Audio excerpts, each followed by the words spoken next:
Hey yo, what's popping everybody, and in today's video I'm gonna be reacting to WrestleFans. The Bloodline Saga was a masterpiece until it wasn't. You know? He almost had me and then he lost me. So I wanna actually check this out. Please make sure to and then check out the original video if y'all want to. And then surely give me a big like again. But anyways, gang, let's hop into this. Changed, stripped of everything he thought defined him, he comes home. He returns to his family, and the family takes him back, because that is what family does. Because the story is about forgiveness and redemption and the unconditional nature of blood. That story is thousands of years old. You know it before it even starts.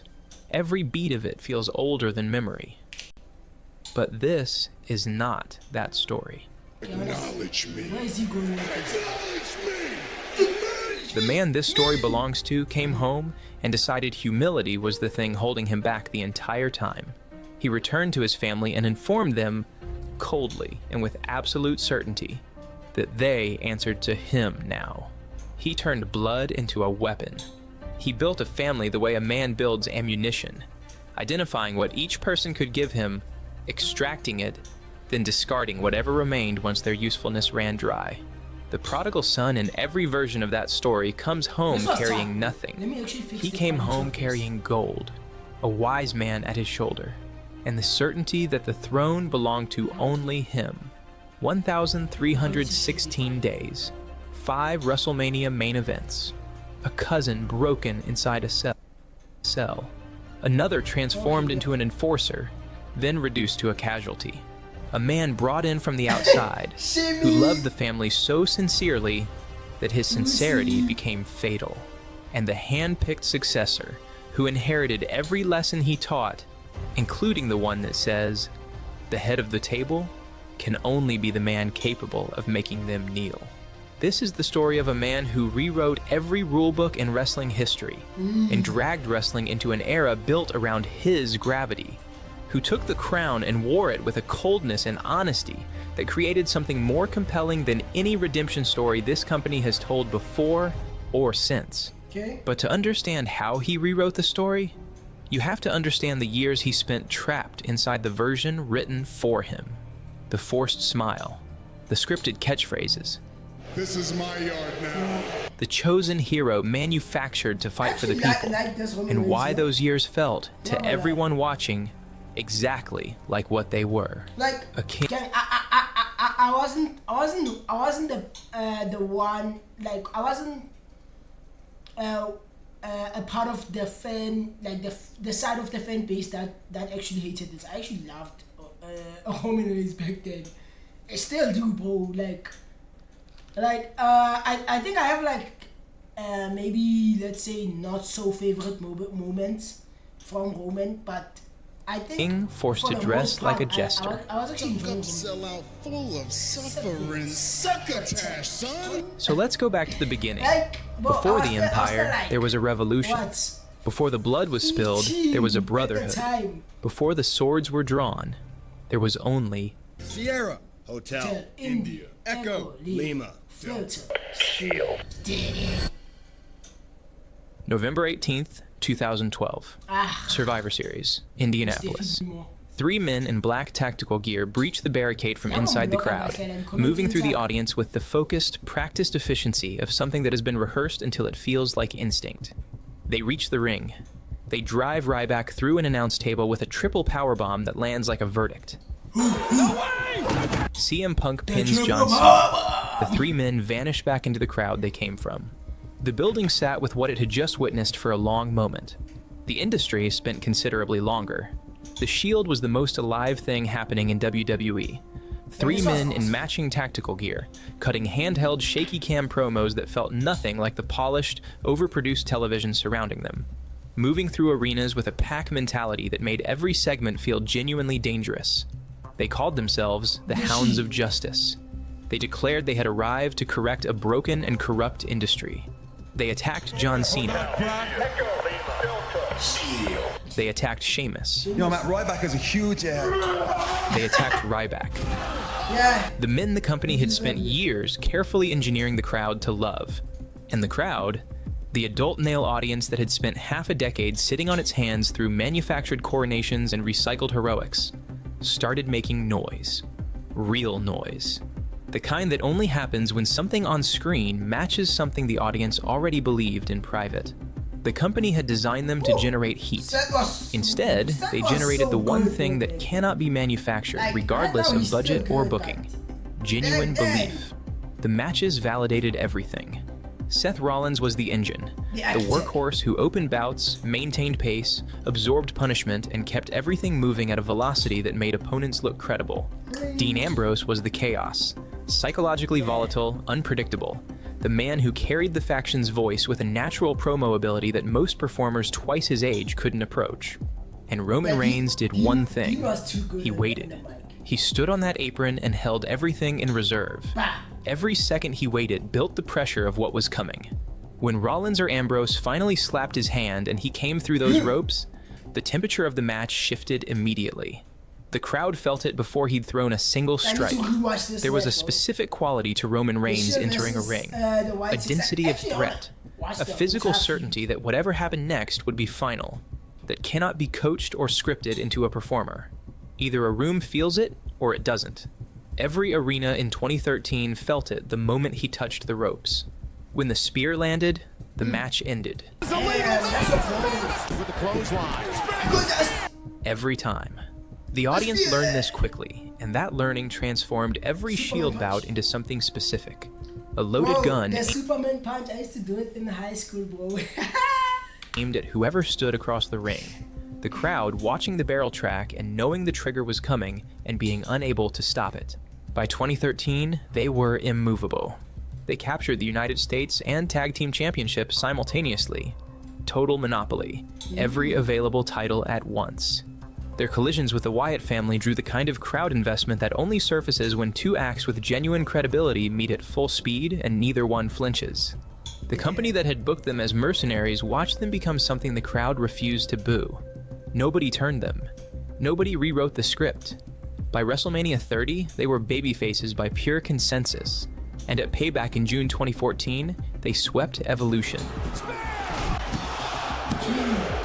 Triple H, Randy Orton, Batista, in a no-holds-barred elimination match without losing a single man.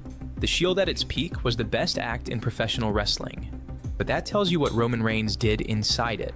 To understand what he was made of, and why the industry would spend 6 more years failing to use it properly, you have to go back further than November 2012. You have to go back to the Bloodline. I don't have to say too much more. One look is worth 1,000,000 words. One look is worth it all. Look at the eyes. The Anoa'i family has been in professional wrestling for over 50 years, and for most of those 50 years, the industry stripped them of their identity to dress them in whatever costume the moment required.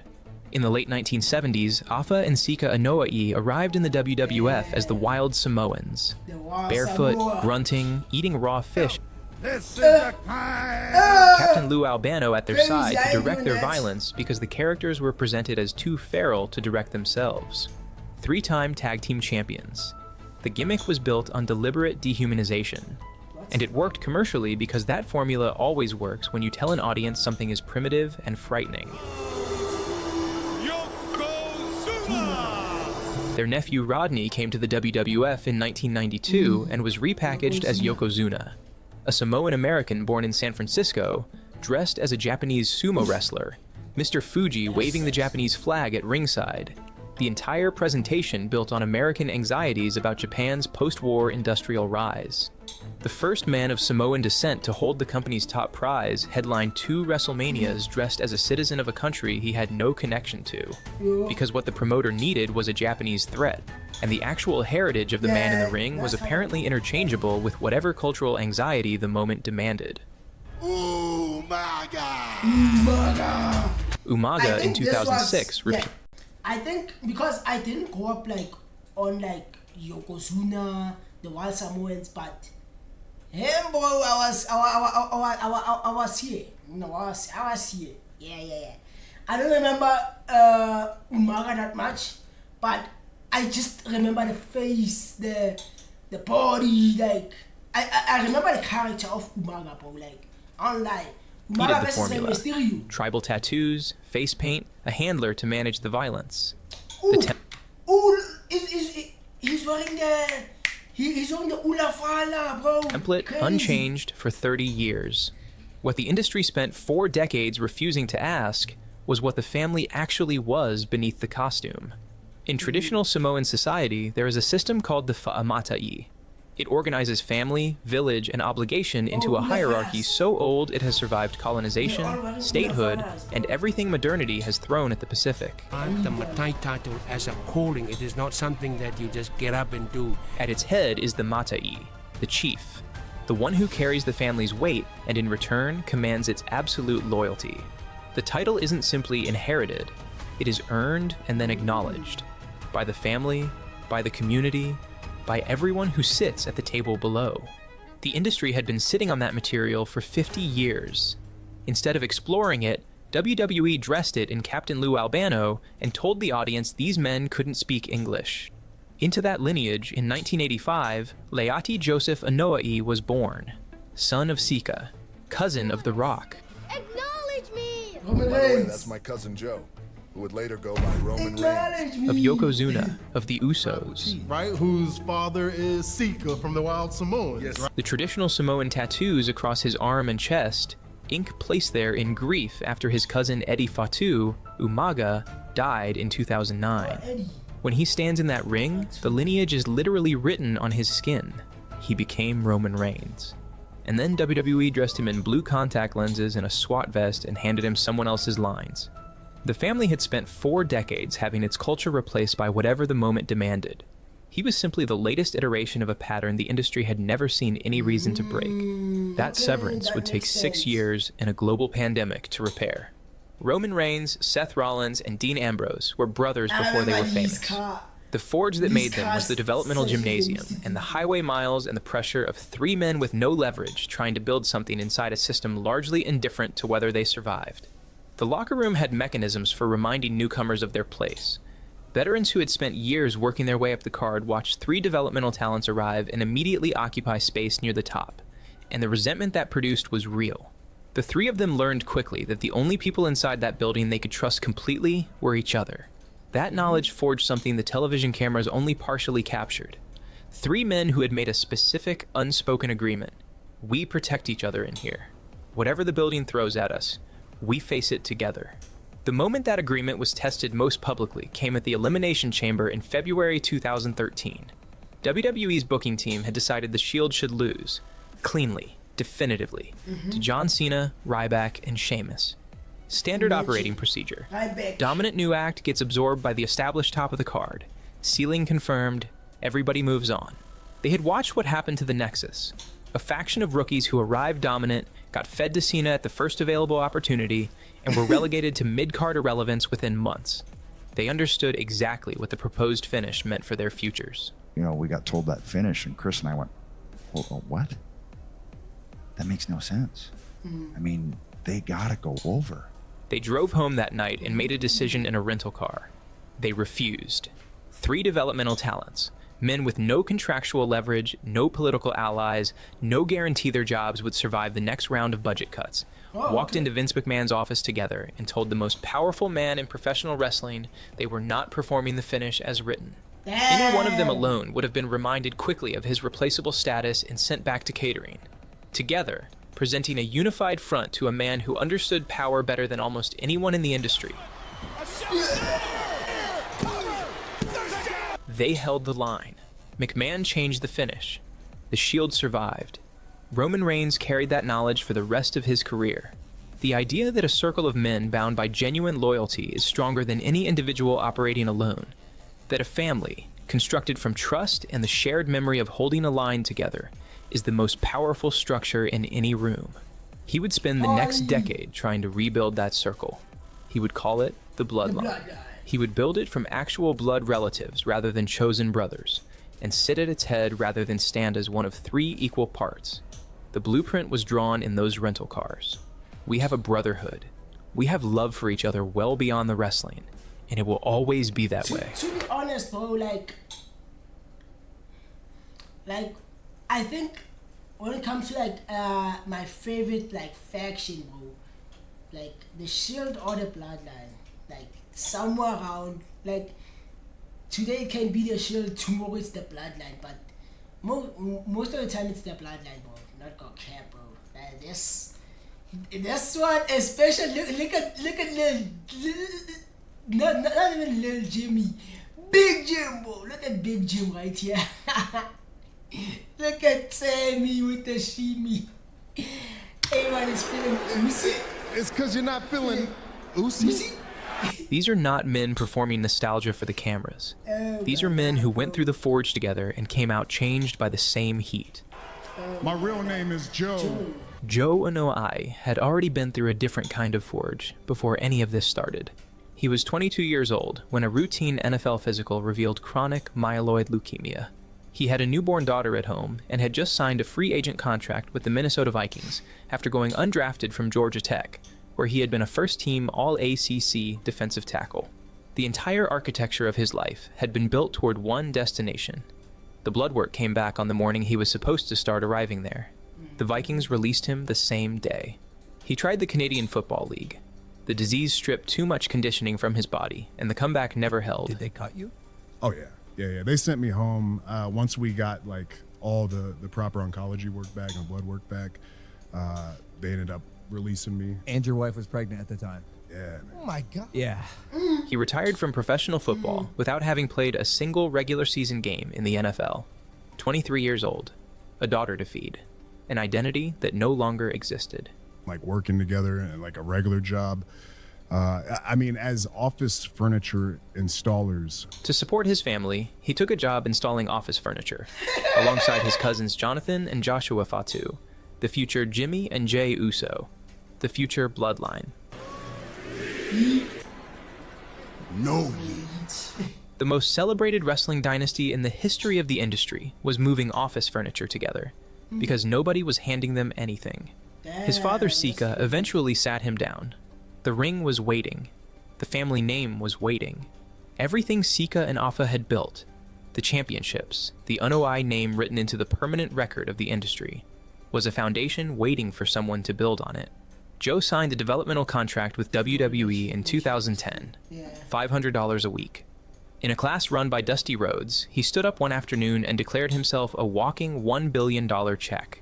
When I was making $500 a week down in FCW, the developmental before it was NXT, I cut a promo for Dusty Rhodes, but I pretty much said I'm a walking $1 billion check. And everybody looked at me like, heck, Dream knew exactly what I was. Everybody else, they were, they at the time, they were my peers, you know what I mean? They had no clue what was happening. Dusty Rhodes went quiet. Triple H had a 20-minute meeting with him and turned to Rhodes afterward and said, "If that kid is not the biggest star we ever produce, we do not know what we are doing." The leukemia was the first fire. The furniture warehouse was the second. The developmental gymnasium at $500 a week was the third. Every one of those fires burned something away and left something harder in its place. The Shield was the final fire, and what it produced was a man who understood, on the deepest possible level, what becomes possible when you find people worth going to war beside. The Shield's final night arrived on June 1st, 2014. They swept Evolution. 3 legends sent home without taking a single casualty. The peak of everything those years had built, expressed completely in a match that left no ambiguity about what the Shield had become. 24 hours later, the image of Roman and Moxley on the mat, Rollins standing over them under the Authority's banner, landed with a weight the audience felt in their chests, because the Brotherhood had been visible every week for 2.5 years. Years later, asked to perform the emotion of that betrayal in a reunion angle, Roman looked Rollins in the eye and delivered a line that kayfabe barely contained. I'll never forgive you for what you did to us. The character was thin over something that actually hurt. Rollins walked out with a villain arc and a defined road to WrestleMania. Moxley walked out with the freedom to fully inhabit the chaos that had always been his truest quality. Roman Reigns walked out wearing the same tactical vest, carrying the same remixed Shield music, appointed at the company's top position and told to be the next John Cena. The forge was gone. The architecture that had kept every developmental limitation invisible while placing every genuine quality on full display, gone. The company had watched a crowd cheer Roman against a Batista coronation they despised and decided that was unconditional endorsement. They had pointed the weapon they made at WrestleMania and pulled the trigger. The man who had survived leukemia and warehouse floors and $500 weeks was real, and his gifts were real. The character they were about to ask him to perform was a costume with nobody inside it. Philadelphia was 2 months away, and Philadelphia was going to say so at the top of its lungs. And the moment that it actually happens, it's like they're playing the worst soundtrack of all time over your moment. WrestleMania 32, 100,000 people inside AT&T Stadium in Arlington, Texas. The belt raised above his head, and walking up that entrance ramp beside him is his 8-year-old daughter. The noise coming from those 100,000 people is not celebration. It is the loudest, most sustained chorus of hatred ever directed at a man holding a world championship in the history of this industry. The kind of noise that does not stay in the arena when you walk back through the curtain. The kind that follows you into the silence after your daughter has fallen asleep, and you are sitting alone with the belt that was supposed to mean you had made it. The cage was forged in gold, but it still remained a prison. The morning after WrestleMania 32, someone at WWE headquarters looked at the quarterly numbers. Attendance, 101,763, a world record. Revenue, strong. Network subscriptions, holding. The spreadsheet showed a successful WrestleMania. The spreadsheet could not hear what happened inside AT&T Stadium when Roman Reigns won the championship. Professional wrestling used to operate on a brutally honest feedback loop. If fans believed in the story, they spent money. If they rejected it, they stayed home. The box office told the promoter the truth within 24 hours. A bad babyface was expensive. That feedback loop is what forced Vince McMahon to recognize Hulk Hogan's value in 1984, and what eventually forced WCW's hand when crowd reactions stopped matching booking decisions. The audience's money was always the final authority. Then WWE dismantled that system entirely. In 2014, the WWE Network replaced pay-per-view with a $9.99 monthly subscription. A subscriber who despised the main event of WrestleMania still paid the following month because they wanted to watch NXT or rewatch the Attitude Era. Revenue was guaranteed regardless of the specific story at the top of the card. Simultaneously, WWE locked in television rights deals worth billions. NBC Universal for Raw, Fox for SmackDown, guaranteeing money at the corporate level, completely independent of any given arena's reaction. The boos of 101,763 people, the largest crowd in wrestling history, expressing the loudest possible version of a single, unified opinion, were, from a revenue standpoint, mathematically equivalent to silence. The machine had built itself a buffer against the consequences of its own decisions, then mistaken that buffer for evidence that the decisions were correct. The company had also fundamentally misread the John Cena precedent. Cena's polarization had been profitable, and management spent a decade internalizing a false lesson, that a divided audience was a passionate one. What they missed was the distinction that mattered. Cena's rejection was of a trajectory, a character who had first gotten over organically and then been corporatized. Reigns' rejection came from an audience that had watched the corporate machinery operate in plain sight before any organic connection had been built, and collectively decided not to pretend they hadn't seen it. The fix was visible. When fans know the fix is in, they don't suspend disbelief. They fight it. January 25th, 2015. Wells Fargo Center, Philadelphia, Pennsylvania. The audience coming in that night carries a specific expectation. Daniel Bryan, the technically brilliant, organically beloved underdog who had won the WWE Championship at WrestleMania 30 through sheer accumulated crowd momentum, had relinquished it due to injury, and spent months fighting his way back, is in the Rumble match. The audience has decided he is going to win it. WWE has a different plan. Bryan enters early.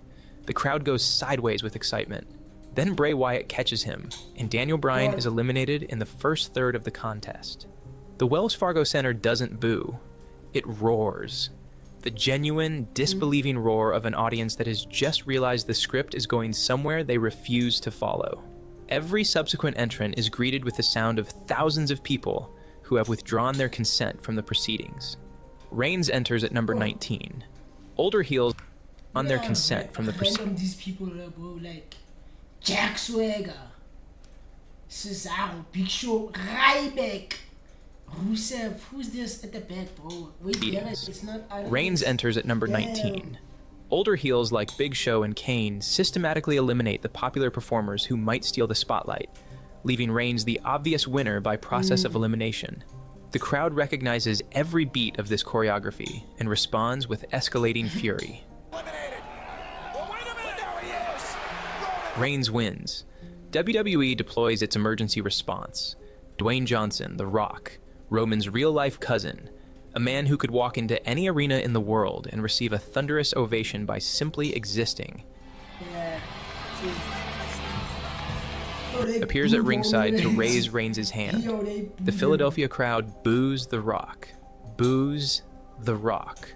In 2015, the Machine had sent its most powerful asset into a burning building and watched it catch fire alongside everything else. Roman himself would later describe that night as the worst soundtrack he had ever heard, playing over a moment that was supposed to belong to him. The hashtag Cancel WWE Network trended globally within the hour. Dave Meltzer gave the match 1 3/4 stars. Philadelphia was the clearest piece of communication a live wrestling audience had delivered to a wrestling company in a generation. The audience was telling WWE, with extraordinary precision and volume, that the authority to assign meaning to Roman Reigns was being claimed by a corporation that had not yet earned it from the people who needed to believe. WWE heard the volume. They could not hear the meaning. WrestleMania 31 in Santa Clara. I feel like I was actually like a huge fan of Roman Reigns. Like, I really liked the spear and the Superman punch, you know, but I think I was too young to actually like get into like the politics of like who should have won, who it made sense for this person to win. I was just too young, bro. All I ever saw was Superman punches and spears, bro, and that I was all good. Was all good. Reigns versus Lesnar, brutal and physically credible.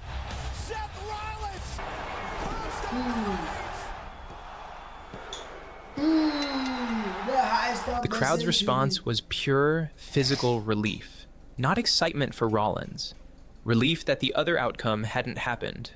A heel stealing the title through treachery became the most popular moment on the show because it meant Roman Reigns didn't win.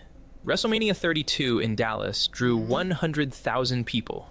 Reigns faced Triple H, and the crowd cheered Triple H with genuine enthusiasm.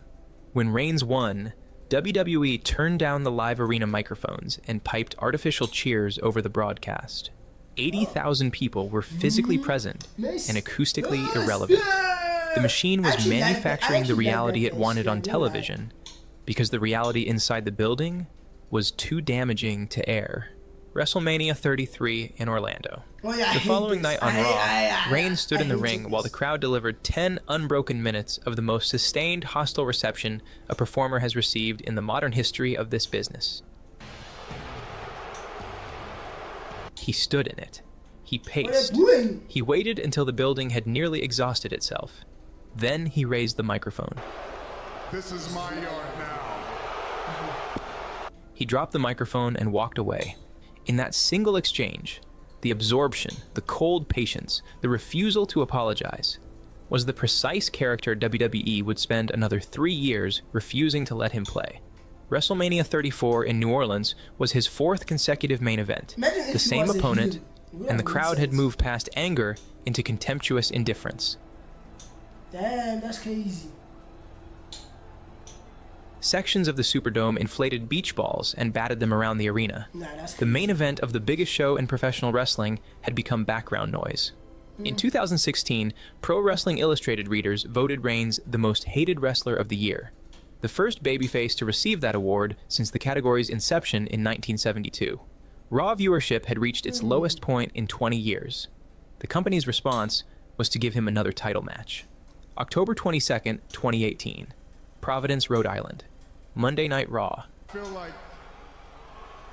I feel like I owe everybody an apology. Roman Reigns walked to the ring in street clothes. I actually hated Roman Reigns losing and the entire match of that WrestleMania, and then he went on to win the Universal Championship at SummerSlam, if I'm not mistaken. I think that was the same night that Ronda Rousey also won the Raw Women's Champion, if I'm not mistaken. Like I hated like Brock Lesnar during those times. The crowd booed him before he touched the microphone because the crowd always booed him. He told them his name was Joe.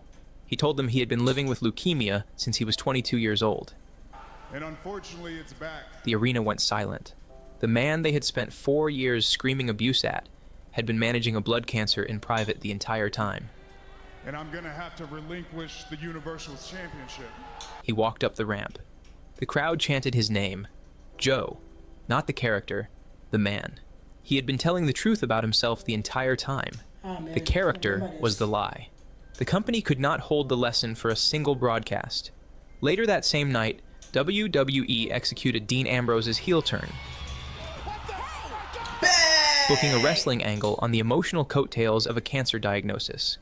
The costume had been ripped open. The real man had stood exposed and moved people genuinely, and the company's instinct was to use that exposure as a prop. Reigns returned in February 2019. Wait. Let me give you all my thoughts. I feel like the heel turn was executed like not perfect, but I would say like well, Bobo. It was pretty decent, and then I feel like what actually happened after with the mask, like the Dean Ambrose character after that was kind of ass, and even like the payoff wasn't like kind of like wasn't it like, you know. I'm in remission, y'all. And received the loudest, most genuine ovation of his babyface era. WWE gave him Shane McMahon feuds, Saudi Arabia matches, then Baron Corbin. The Corbin program culminated in a segment where Reigns was handcuffed to a ring post and canned dog food was poured over his head while a mid-card performer mocked his nickname. He was 34 years old, the flagship star of a company generating hundreds of millions per year in television rights alone. Paul Heyman recalled the words exactly. He's had enough of the creative. These things are running concurrently. The feud rivalry story with Baron Corbin over dog food and the infamous Suffer and Succotash promo had weighed on him enough to where he said, I've had enough. I've reached the cap. I can't go any further as the big dog. I've peaked. March 2020. The pandemic shut down the touring industry. Roman Reigns, whose leukemia had left his immune system permanently compromised, went home. The company edited him out of video packages and instructed commentary not to say his name. In that silence, away from the buildings and the scripts and the golden cage and everything it had cost him, Roman Reigns arrived at an irrevocable conclusion. The big dog had a ceiling. He had found it. The character was wrong in the way a costume is wrong, built for someone else, in someone else's size. He knew what fit. The family, the bloodline, the Samoan chief at the head of a table that had existed in the Anoa'i lineage for 50 years of wrestling history, waiting for the moment the cameras were finally willing to look at it. He called the company with one condition. He was coming back as a villain, mostly unscripted, building the character the Machine had spent 6 years suppressing. He would come back as himself, or he would not come back at all. Vince McMahon, watching SmackDown ratings drain and his Universal Championship picture built around a supernatural swamp monster, agreed. 5 days before SummerSlam, Heyman received a phone call. McMahon said 4 words, "I'm envisioning Roman Reigns." They had 5 days to build the character the Machine had spent 6 years burying. They built the Tribal Chief. August 23rd, 2020, SummerSlam, the Thunderdome, Orlando, Florida. The main event is over. The copyright graphic is in the corner. The show is done. Roman Reigns materializes in the ring. No music, no announcement, no entrance. He is simply there, the way a verdict is simply there when the jury returns. He is wearing a black shirt that reads "Wreck everyone and leave." His eyes carry something that was always suppressed and always suppressed and has finally been allowed to surface. He spears Bray Wyatt, destroys Braun Strowman with a steel chair until the metal bends, spears Wyatt again, lifts the Universal Championship. He does not smile. He does not pump his fist.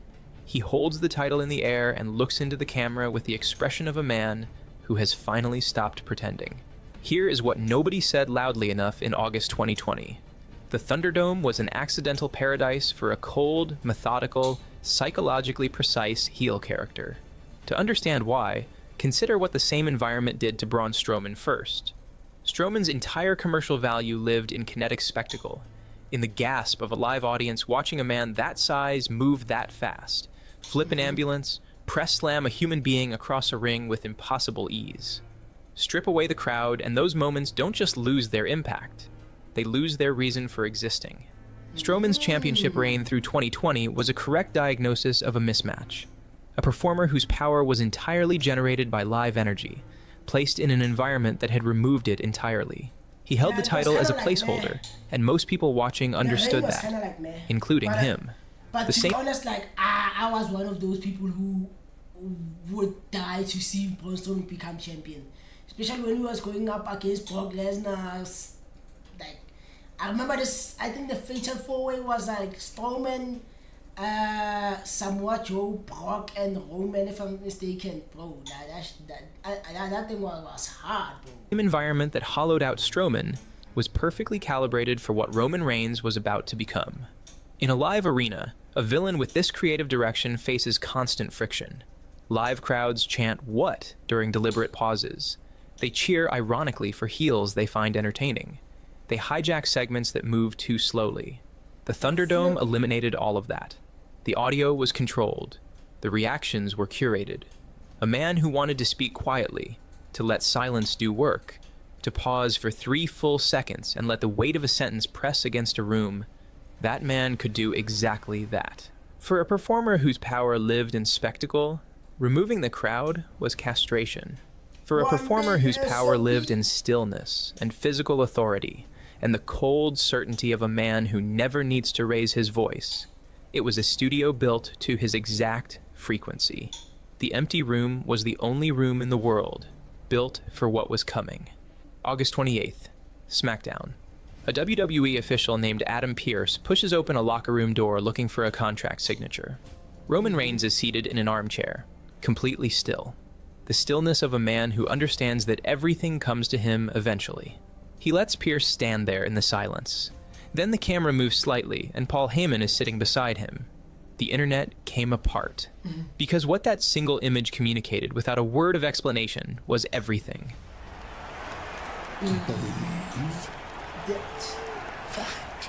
The most dangerous physical presence in the industry, alongside the most brilliant verbal mind in its history, and the power flowing entirely in one direction. Heyman is not leaning back with the confidence of a man who controls the room. He is leaning forward with the attentiveness of a man who serves it. Roman looks at Pearce and says he will sign on his terms, delivered quietly, without emphasis, as a plain statement of fact. The age of performing other people's expectations was finished. Everything else would arrange itself around him. Roman's natural register is silence and implication. His power lives in his body before it ever reaches his voice. The cold patience, the density of threat, the quality of a man who never needs to raise his voice because the alternative to compliance is always understood. 6 years of WWE scripts asked him to talk over all of that, to fill the silence with catchphrases and manufactured warmth and lines Vince McMahon had approved. Heyman understood the silence. He arrived as special counsel, not advocate, not promoter, but servant.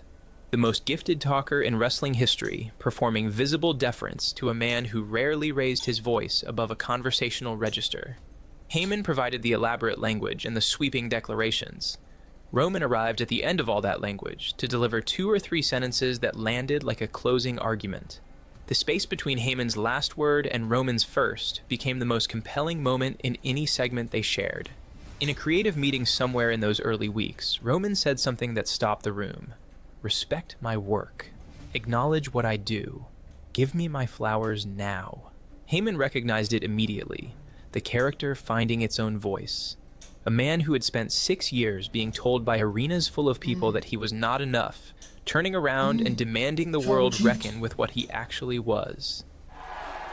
Acknowledge me. Acknowledge me. 2 words. The most honest thing Roman Reigns had said in front of a camera in 6 years. And the reason it worked was simple. He was not performing it. He was meaning it. Every single time. The title came at Payback on August 30th. Roman did not come to the ring at the opening bell. He let Wyatt and Strowman destroy each other and the ring itself, watched 2 men exhaust themselves completely, then walked down the ramp with Heyman beside him, stepped through what remained of the ropes, covered Strowman, and won the Universal Championship without absorbing a meaningful strike. The opportunism was total, and the total opportunism was the entire message. The tribal chief determined the conditions under which he competed. That was the power. This is my island. When you have this kind of power, all you have to do is show up and win. In old stories, the wandering son returns with dust on his feet and emptiness in his hands. Roman Reigns returned carrying a kingdom. The Universal Championship rested against his shoulder. Paul Heyman walked beside him like a witness to prophecy. And somewhere beneath the lights stood the same man who once told a room full of laughter that he was a $1 billion check. The Ula Fala settled around his neck. The bloodline fell in beside him. The table was set, and the man at the head of it had already decided that the only thing left to ask of anyone in that room was the same thing. Acknowledge me. It looked like the end of a story. It was the beginning of one. And the first chapter of what came next had a name. Jey Uso. The Bloodline saga continues in Part 2, Day 1, the Usos. The family dinner, the Hell in a Cell, the moment Jey Uso said the words that changed everything, and how a storyline built in an empty room became the loudest thing in professional wrestling. Can't wait for the continuation of the Bloodline, bro. The flip. So gang, I think I'm gonna, I think that's it, bro. I'm actually kind of like, I have watched hundreds of animes in my anime. Wait. I'm kind of like spent right now, bro. And then, y'all wanna catch a surprise video? I think if you see this, you already probably saw it, but we're gonna be uploading more, and I'm gonna see y'all on the next time. You know how this goes. Deuces, I'm gone.